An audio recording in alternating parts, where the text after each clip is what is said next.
Hello all. आज हम बात करेंगे यूपी पुलिस कांस्टेबल एग्ज़ाम के रोड मैप के बारे में, क्योंकि हमें पता है कि एग्ज़ाम की डेट आ चुकी है। 8 जून को है। 8 जून से स्टार्ट है, 8, 9 और 10, और हार्डली हमारे पास 3 महीने बचे हैं, 90 दिन। तो 90 दिनों में हमें क्या करना चाहिए एग्ज़ाम्स के लिए, तो इस पे हमें ज़्यादा ध्यान देना चाहिए। कैसे फॉलो करना चाहिए, क्या स्ट्रेटजी होनी चाहिए, क्योंकि बिना स्मार्ट वर्क आप कोई भी एग्ज़ाम क्वालिफाई नहीं कर सकते।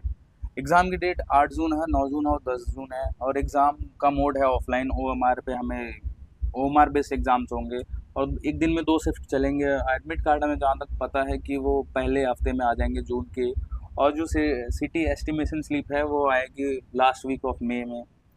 रियलिटी चेक ये है कि सबसे पहले आप ये बात समझ लो कि यूपी पुलिस कांस्टेबल एग्जाम में सिलेक्शन सिर्फ और सिर्फ हार्डवर्क से नहीं होगा। हार्डवर्क तो ज़रूरी है, लेकिन साथ साथ में स्मार्ट स्ट्रेटजी और स्मार्ट वे ऑफ स्टडी ज़रूरी है। कैसे पढ़ना है, क्या पढ़ना है, कैसे अप्रोच करना है, इसको समझना है। क्योंकि बहुत सारे बच्चे अप्लाई करते हैं, लाखों की भीड़ होती है, उनमें सिलेक्शन सिर्फ उनका होता है जो स्मार्टली चीज़ों को अप्रोच करते हैं।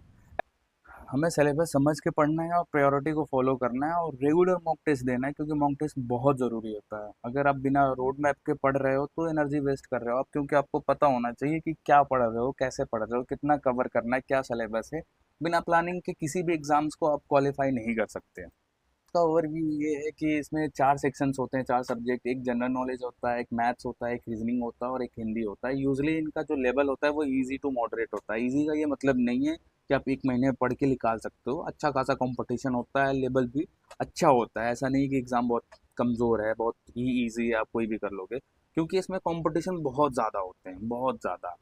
आपको पता है 30,000 बच्चे अप्लाई करते हैं, 30 लाख का कंपटीशन होता है, तो आप समझ सकते हो कि एक बच्चे का क्या परसेंटेज बन रहा है। तो बहुत ज़्यादा कंपटीशन होता है। इसमें टोटल 150 क्वेश्चंस होते हैं, टोटल नंबर होते हैं 300।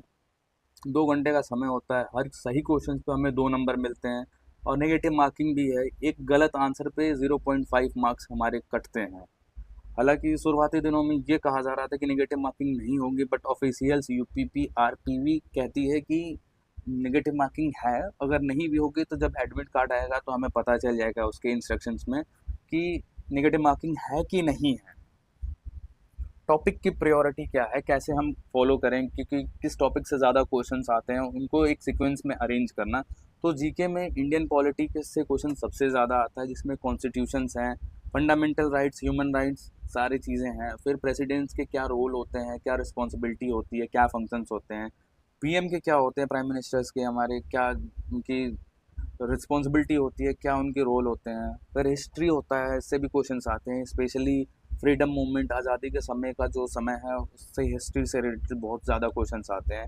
फिर जियोग्राफी में जो इंडियन बेस्ड जियोग्राफी है उससे क्वेश्चंस आते हैं। फिर करंट अफेयर, जो लास्ट 6 महीने के करंट अफेयर है उनसे क्वेश्चंस आते हैं। और स्टैटिक जीके से। ये पूरा जीके का सिलेबस है। अगर आप इसको ऐसे फॉलो करेंगे तो आप पूरा जीके कंप्लीट कर लेंगे। और मैथ्स में आप अगर किसी भी एग्ज़ाम कंपटीशन की तैयारी कर रहे होंगे तो आपको पता है कि मैथ्स में ये टॉपिक बहुत ही कॉमन है, हर एग्ज़ाम्स में पूछे जाते हैं। सिंप्लीफिकेशन, परसेंटेज एंड रेशियो, ये ऐसी टॉपिक है जो हर टॉपिक में यूज़ होते हैं, तो इनके क्वेश्चंस बहुत ज़्यादा आते हैं। इनको समझना, इनके कॉन्सेप्ट बिल्ड करना बहुत इंपॉर्टेंट है। फिर profit loss, average, time and work, time and distance पढ़ना है, इनसे क्वेश्चंस आते हैं। अगर आप इतना टॉपिक कंप्लीट कर लिए तो आप यूपी कांस्टेबल में जो मैथ्स का टॉपिक है, सिलेबस है, उसको आप पूरा कंप्लीट कर लेंगे। रीजनिंग में सीरीज से बहुत ज़्यादा क्वेश्चंस आते हैं। Alphabet series, letter series, number series, फिर एनालॉजी से आते हैं, कोडिंग एंड डिकोडिंग से आते हैं, डायरेक्शन से आते हैं, ब्लड एंड रिलेशन से आते हैं, पजल से आते हैं। ये एक सीक्वेंस है।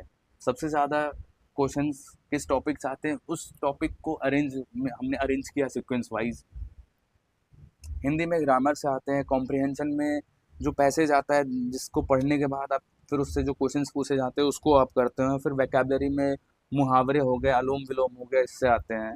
अब रोड मैप क्या होना चाहिए, क्योंकि हमारे पास 3 महीने हैं, 90 दिन है, तो क्या फॉलो होना चाहिए। तो पहले 30 दिन एक फाउंडेशन होता है, हम एक अपना बेस स्ट्रॉन्ग करते हैं, आधार को स्ट्रॉन्ग करते हैं। उसमें हमारा गोल होता है सिलेबस को कवर करना, और जो भी बेसिक्स है, जो भी कॉन्सेप्ट है, उनको समझना। अगर आप बेसिक स्ट्रॉन्ग कर लेंगे तो फिर आपको क्वेश्चन समझ में आने लगेंगे। फिर कितने भी हाई लेवल का क्वेश्चन हो आप समझ सकते हैं, आप कर सकते हैं। हमारा अप्रोच ये होना चाहिए कि 1.5 घंटा डेली हम मैथ्स पढ़ें, रीजनिंग 1 घंटा पढ़ें, 1 घंटा जीके पढ़ें, आधे घंटे हिंदी और आधे घंटे रिवीजन करें। डेली रिवीजन बहुत ज़रूरी है। फोकस ये होना चाहिए कि मैथ्स के बेसिक्स जो परसेंटेज, रेशियो एंड एवरेज है उन पे ज़्यादा काम करें और उनको स्ट्रॉन्ग करें। रिवीजन रीजनिंग में हम कॉमन टॉपिक पढ़ें, पॉलिटी पढ़ें और हिस्ट्री पढ़ें जीके में, क्योंकि इससे आप पढ़ेंगे तो जीके धीरे धीरे आप कंप्लीट कर लेंगे। फिर ग्रामर्स रूल्स पढ़ें हिंदी में।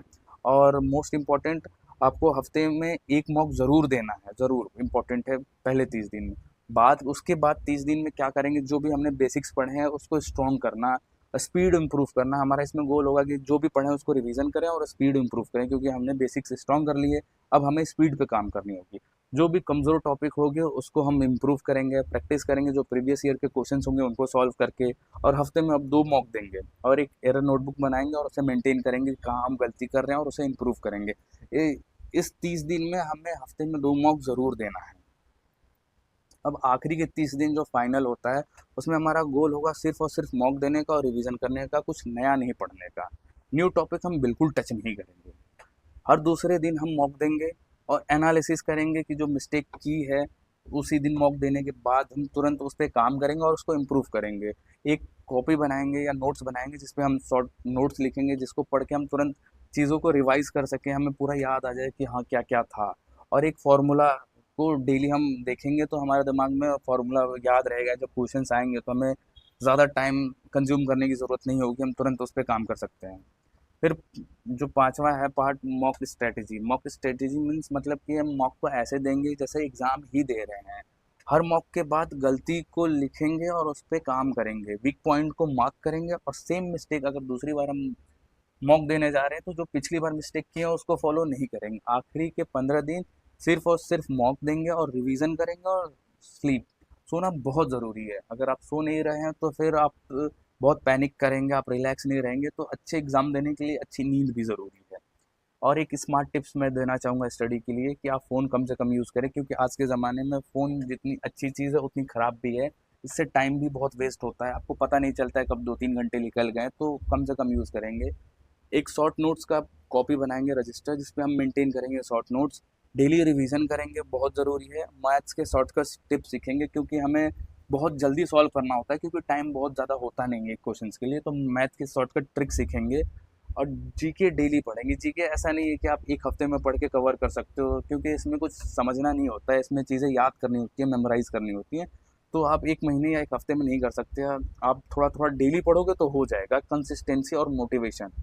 कंसिस्टेंसी, आप अगर कंसिस्टेंट रहोगे तो एग्ज़ाम पक्का क्वालिफाई कर पाओगे। अगर इस रोड मैप को फॉलो करोगे तो आप डेफिनेटली एग्ज़ाम क्वालिफाई कर पाओगे।